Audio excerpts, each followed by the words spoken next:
You don't believe in no fate. Every day digging the grave. Step in the pit with the stakes. City of dreams, city of... Hello and welcome to this, the very first episode of Night City Wire, a brand new series from us at CD Projekt Red where we'll be talking about all things Cyberpunk 2077. For today's episode, we'll be starting with a brand new trailer. One of our developers will be joining us to help unpack everything you're going to see. We'll have some news, an announcement about a secret collaboration. We'll be taking a look at some Braindance gameplay and welcoming back our developers just to have a chat about everything you're going to see. But there is one more thing. Media all over the world have been getting hands-on with Cyberpunk 2077, and when this episode finishes, you'll be able to go and check out exactly what they thought. So, let's get started. It is time to take a look at our brand new trailer, and after that, our lead quest designer Pavel Sasko will be joining us because I've got a feeling you're going to have a few questions after watching this. So, let's take a look. So the trailer contains footage from the game's prologue only, but there was an awful lot in it. So Pavel, why don't you try and help us unpack everything that we just saw? Oh yeah, I mean, absolutely, I can try. So what you have just seen is only the prologue of the game. So that awesome stuff is only happening in the first few quests. What the trailer shows you is really our stage, the Night City. You know, this gigantic city built of 6 completely unique districts, surrounded by the 7th one that we call the Badlands. As a player, you are meeting Jackie. Jackie is your friend. Now, they together are trying to reach out for something that is very precious. They are trying to reach out for this chip of immortality, this gateway to eternal life. Jackie introduces you to Fixer Dexter Deshawn. He's a very important person in a social ladder of Cyberpunk. He is able to provide the player with various jobs and contracts to be able to gather money, to be able to modify their bodies, push themselves to the limits, to put their hands on the chip. But as you can expect, not everything goes as planned, and but to see it, you will have to play the game. There are an awful lot of really cool things in this trailer, and there's a few that I would just love to talk about a little bit more for the people at home. So let's start with talking about a gang called the Mox. Now, we see a few flashes of them in this trailer. I personally think they're really cool and one of my favorites, but can you give us a little bit more information about them? Oh yes, so the Mox is one of the gangs that player is going to interact with throughout the game. The Mox is the gang that has been formed in 2076 after death of Elizabeth Borden. She was called Lizzie. Now, she was an owner of a brothel and former sex worker, and she was protecting working guys and girls from harassment, from abuse, and the gang is really continuing her mission. And as a player, you are going to interact with that gang, meet multiple different NPCs, and craft your own relationship with them, and understand what they are all about. So earlier on, you did mention a 7th district, a place called the Badlands. Now, we saw a few shots of this in the trailer, but I'd love for you to give us a bit more detail about the district outside of the city walls. Okay, so the Badlands is this like dead, dried out space going around the whole Night City. And as a player, you'll be able to traverse that space in your car or motorcycle. This is a space that is inhabited by the nomads. Nomads are living in different families, and they are traveling across that space in convoys made out of the cars and motorcycles. And as a player, you'll be able to traverse and access different type of open world content that has been prepared specifically for you to get that awesome feel of the Badlands as an area. In the trailer, we also saw like a completely metal creature. Now, he didn't look like he was from the Maelstrom gang. This looked like something else. So please tell the people at home, who is this giant metal monster? Okay, so that big dude, that was Adam Smasher. He has been introduced in pen and paper in Cyberpunk 2020 by our senpai Mike Pondsmith. Adam Smasher is a fully converted cyborg. He was always a loyalist of Arasaka. And time has changed, and in 2077 he had to find his own space in Night City, but to find out you'll have to play the game. In this trailer, we do see some flashes of a Ripper Doc called Victor Vector. I think if people have watched our previous gameplays, they might remember him. But I'd really like for you to give the people at home some more information about what Ripper Docs are and how they'll be interacting with them when they play Cyberpunk. So Ripper Docs in our game, they are surgeons. They are like a specific type of a job in the social ladder of cyberpunk.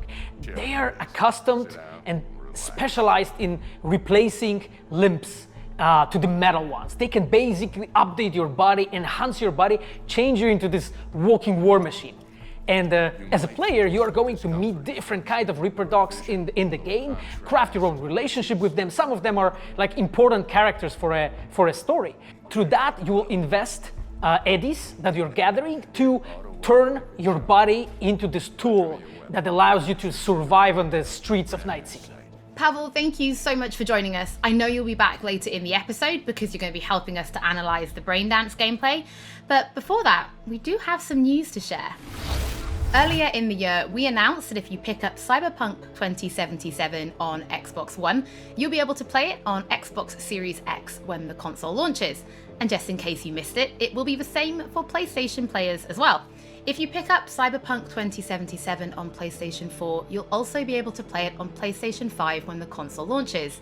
And that's not all. There will be a free upgrade for Xbox Series X and PlayStation 5, but we'll have more details on that soon. To Night City. Before we reveal our first look at the Braindance gameplay and welcome back our developers for a chat, there is just one more thing we want to announce, something that we've been working on in secret for a while. We are very excited to announce our partnership with Studio Trigger and Netflix to bring you Cyberpunk Edgerunners, a standalone anime set in the Cyberpunk universe, which we've been working on for some time now. Edgerunners is due to launch in 2022, but for some more information, let's go to the team in Tokyo. Hi, my name is Saya Elder. I am the Japan-based producer for Cyberpunk Edgerunners. What I do basically on this project is that I am a fixer, to put it in the words of the Cyberpunk universe. We are a game company. We are a bunch of nerds, and wherever there are nerds, there's going to be anime fans. So it was always a dream for us to make anime. When we began this project, we were certain that we didn't want to make a recreation of the game. Cyberpunk Edgerunners is a standalone story set in the same universe. The stage is still Night City, but everything else is totally new. New characters, new story. I do like to think that it's going to be a great gateway for newcomers to come and check Cyberpunk game and also the Cyberpunk genre as a whole. Right now we're in Nakano, which is one of the biggest anime meccas of the world. I'm going to take you to Studio Trigger right now because we have the wonderful opportunity to talk to the dream team that will be bringing you this anime. こんにちは。トリガーの代表取締役の大塚です。監督の今石です。キャラクターデザインを担当する吉成です。ゲームのサイバーパンクのファンの方、今回初めて触れる方両方に満足していただけるようにアニメを作るつもりです。よろしくお願いします。今回はそのサイバーパンクという僕らが10代の一ファンにしか過ぎなかった頃に生まれたジャンル、そういうジャンルのものをまた、時代が何周もして作れるというのが非常に楽しみです。トリガーも10年ということで、監督に今石、キャラクターデザインに吉成というトリガーの最強の布陣で、トリガー10周年にふさわしい作品にしていきたいと思います。お楽しみに。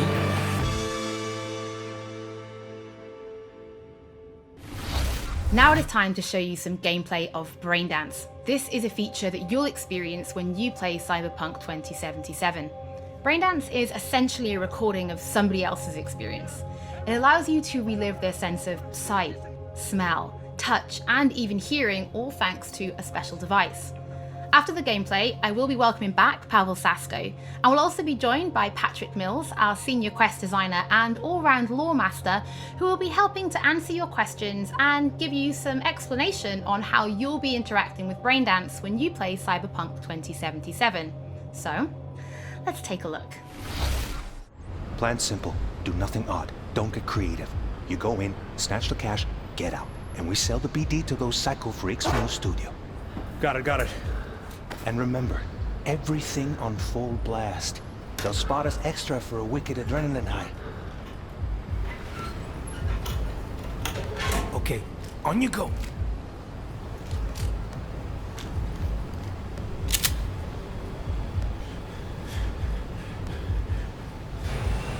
Down! Everybody! On the ground! I want to see you kissing the flooring! Money! Now! Or I will fucking drop you, I swear to God! Well, yeah, hey, Now! Before I blow your fucking head off!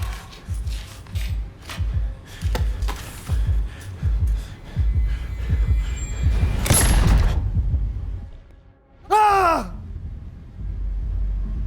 Slow, deep breaths. Your cortisol and adrenaline spiked, but the soft activated your hormone blockers. Nothing happened. You're alive and well. that was too much. Could feel the guy's pain, his stress, his hope. Hope wrapped up in something else. Mm-hmm. Probably took a booster just before. You'll be fine. Got everything set up? Let's switch over to editing mode.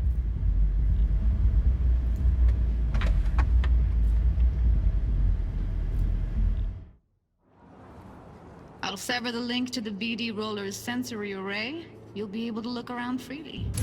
Whole scene's yours. Full cam control in analysis mode, so move around, zoom in and out, whatever else you come up with. Think of it as your own little sandbox. So, analysis mode, you control playback. Can even pause when you feel the need. Then you use the editor console to unpause. Try it. Plan simple. Do nothing odd. Don't get creative. You go in, snatch the cash, get out. And we sell the BD to those psycho freaks from the studio. Got it. Preem as hell, right? Well, that's not all. You can speed things up or rewind, whatever you like. Give it a try. Rewind, roll it back to the top.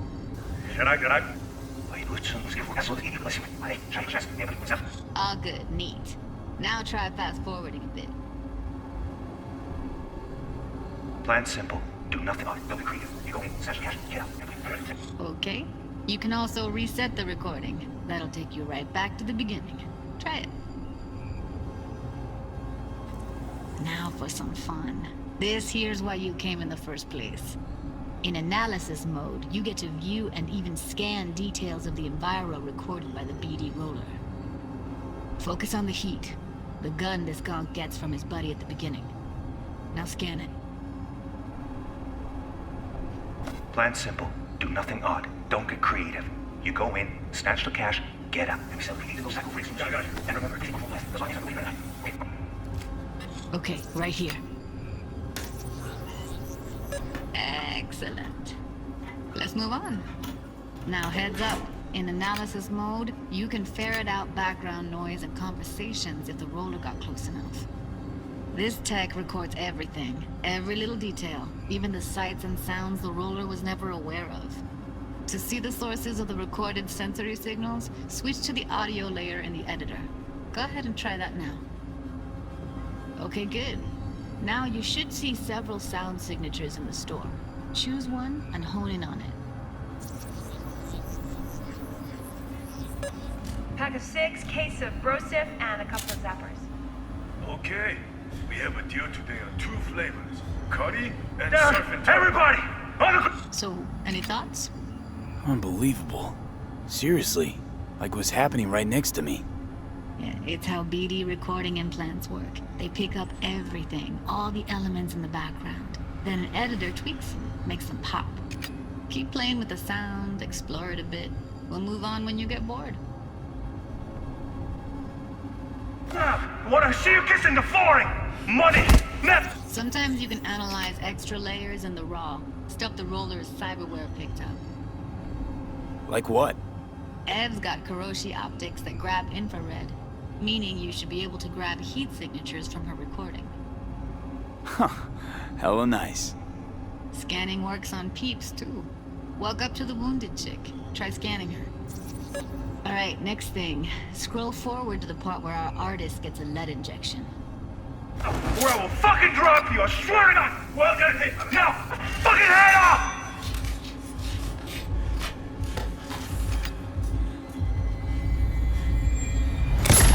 See that? They shot him and he never saw it coming. But you will. Here it comes. My favorite part of the game. See the blinking thing over the entrance? Surveillance cam. Must have caught our shooter. You'll see in a sec. Cam feeds to the screen behind the clerk. Roll back to where the screen's in the kid's field of vision, then scan it.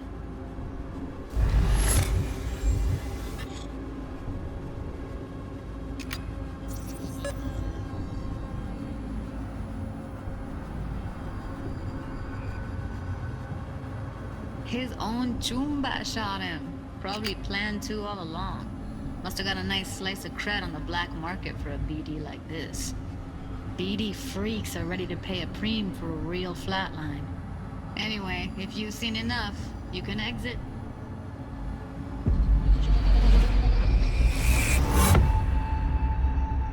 Yeah, it's impressive, right? It's too bad most of the BDs we do here are only good for flogging the log. So Braindance is a pretty big part of the cyberpunk universe. It's not just something used for adult films. There is an awful lot to it. And there's two sides I'd really like you guys to help me explore. First is the lore, so how this actually fits into the universe, and then there's the gameplay side, so how players will be interacting with it. So Patrick, could you tell us more about the lore of Braindance? I would love to. So in the world of Cyberpunk 2077, Braindance was invented way back in the early 2000s at UC Santa Cruz. It was developed as a way of recording a person's experiences and then playing them back for someone else so that they could relive them as though it was happening to them. It was originally used for things like therapy and prisoner rehabilitation, but by 2077 it's become this global media industry, including things like movies, mass entertainment, things like that, video games, some interactive things, and of course adult fare as well.